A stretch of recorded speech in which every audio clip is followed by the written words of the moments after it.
Hi guys. क्योंकि कल CMAT का भी रिजल्ट आ गया है, तो very congratulations to those who scored really well. लेकिन कुछ लोग ऐसे भी हैं जिनका सीमैट भी ज्यादा अच्छा नहीं गया है। अब सबसे बड़ा क्वेश्चन है, क्या मैं एक नॉर्मल सा कॉलेज ले लूं इसी साल, या मैं दोबारा एक ट्राई और दूं कैट को या जैट को, ताकि मैं नेक्स्ट ईयर एक अच्छे कॉलेज के लिए जा सकूं। ये काफी टफ क्वेश्चन है, बट बहुत ज्यादा इंपॉर्टेंट क्वेश्चन है आपके करियर को, आपकी लाइफ को लेकर। अब इसमें दो तरीके के कैंडिडेट्स आते हैं। पहले वो जिनको लगता है कि हमने पूरा साल बहुत सीरियसली तैयारी की थी, उसके बाद भी हमारा स्कोर नहीं आया, ना कैट में आया, ना जैट में आया, ना स्नैप में आया, तो क्या मुझे दोबारा तैयारी करनी चाहिए। सी, अगर आपने सीरियसली तैयारी की है, इसका मतलब है कि आपके बेसिक्स जो है वो नॉर्मली इन प्लेस होंगे, आपको चीजें आती हैं।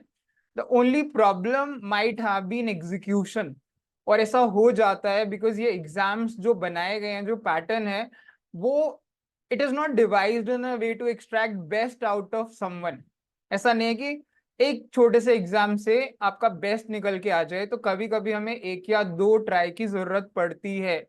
So yes, in that particular case you should go for it again. Because या नॉर्मली एमबीए हम लाइफ में कितनी बार करते हैं, नॉर्मल लोग एमबीए जिंदगी में एक ही बार करते हैं।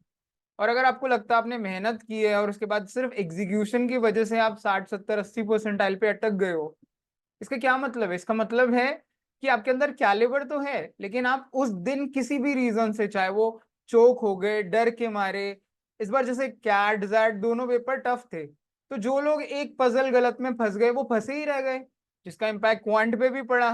तो ओवरऑल पूरा कैट भी खराब हो गया, जेड भी खराब हो गया। लेकिन ये डिफाइन नहीं करता कि आपके अंदर कैलिबर नहीं है बॉस। आपको अपने ऊपर कॉन्फिडेंस रखना होगा कि नहीं, मुझे चीजें आती हैं, मैंने मेहनत की है। It's just that maybe I need one more chance. Like हमारे यहाँ पे भी कई स्टूडेंट है, एक का मैं एग्जांपल देता हूँ कि she really worked hard and was scoring very good in मॉक्स, बहुत अच्छे मॉक्स में स्कोर आ रहे थे कंसिस्टेंटली। लेकिन जब कैट जिस दिन आया, उस दिन समहाउ, बिकॉज ऑफ प्रेशर या जो भी रीजन है, she could not perform that well. उसके जो साथ के लोग थे जिनको उसने खुद पढ़ाया या समझाया था, उनका कंपैरेटिवली कैट बेटर गया। उस साल उन लोगों ने नॉर्मल मतलब थोड़ा बेटर कॉलेज ले लिया, उनके सिलेक्शंस हो गए, और उस लड़की का सिलेक्शन नहीं हुआ जिसके कंसिस्टेंटली बहुत अच्छे स्कोर आते थे। Then then obviously she was upset कि मेरे इतनी मेहनत के बाद भी नहीं हुआ और मेरे साथ के लोग आगे बढ़ गए।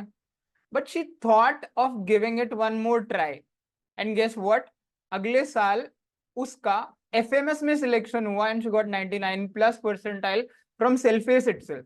तो उसके जो साथ के बच्चे थे उससे तो अब वो कहीं ज्यादा आगे हैं। एफएमएस का पैकेज एवरेज आपको पता है 30 35 लाख है। अभी अगर रिसेशन के बाद भी देखो तो 30 लाख एवरेज है और फीस कुछ भी नहीं है। तो क्या ये वर्थ ट्राई नहीं था? सी यार, सबसे बड़ी चीज होती है रिग्रेट करना। क्या आप जिंदगी भर ये रिग्रेट करना चाहते हो कि काश मुझे एक मौका और मिला होता तो शायद मैंने बहुत अच्छा किया होता? या आप चाहते हो कि मैं इसी इसी एक नॉर्मल से कॉलेज से एमबीए कर लूं और फिर पूरी जिंदगी भर यही सोच सोच के रोता रहूं कि काश मैंने एक ट्राई और कर लिया होता? तो मुझे लगता है अगर आप इस कैटेगरी में हो, then surely you should give it one more try, क्योंकि एक साल कब चला जाता है पता भी नहीं चलता यार। 6 महीने ही तो बचे हैं मुश्किल से एग्जाम को, 6 महीने भी पूरे नहीं है। सो time flies really fast. But आपको अपनी लाइफ के लिए देखना है कि अगले 30 40 साल आप क्या करना चाहते हो। अब दूसरी कैटेगरी के स्टूडेंट्स हैं जिन्होंने पढ़ाई ढंग से की नहीं है। उनको लगता है कि अगर हम पढ़ाई ढंग से करते तो हमारा स्कोर बहुत बेटर आता। यस, दैट इज करेक्ट, अगर करते तो।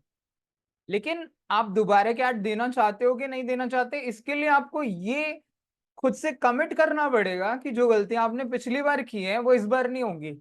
यानी इस बार आप सीरियसली तैयारी करोगे, you will try to give it your 100%। See, result की गारंटी कभी नहीं होती है ना, आपको फोकस करना चाहिए इस चीज में। तो वही वाली बात है, मैं गीता का ज्ञान बोलता हूँ कि कर्म कर, फल की इच्छा मत कर। हालांकि ये बोलना बहुत आसान है और इसे इम्प्लीमेंट करना काफी मुश्किल है। लेकिन आप क्या कर सकते हो, you have to work hard, day after day, till consistently till your exam. ये आपका काम है।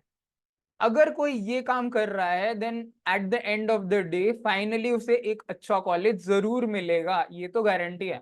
देर सवेर हो सकती है लेकिन मिलेगा जरूर।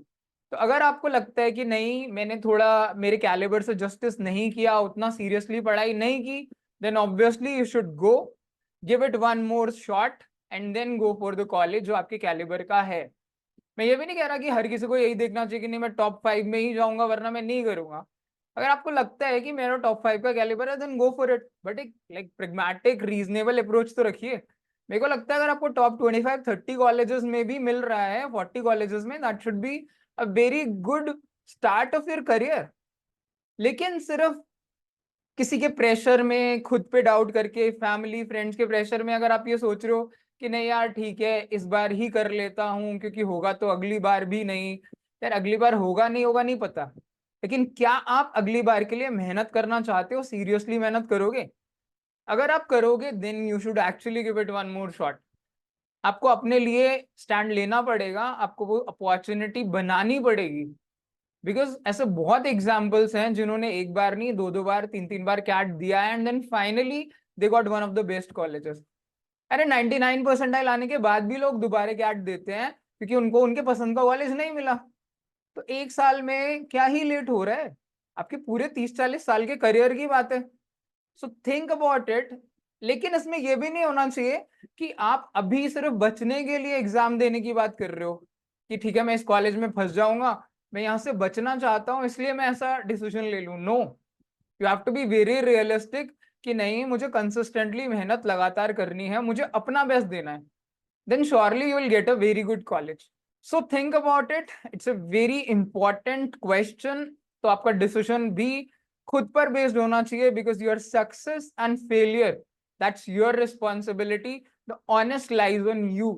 सो all the very best for your CAT exams and rest of the business school exams. All the best.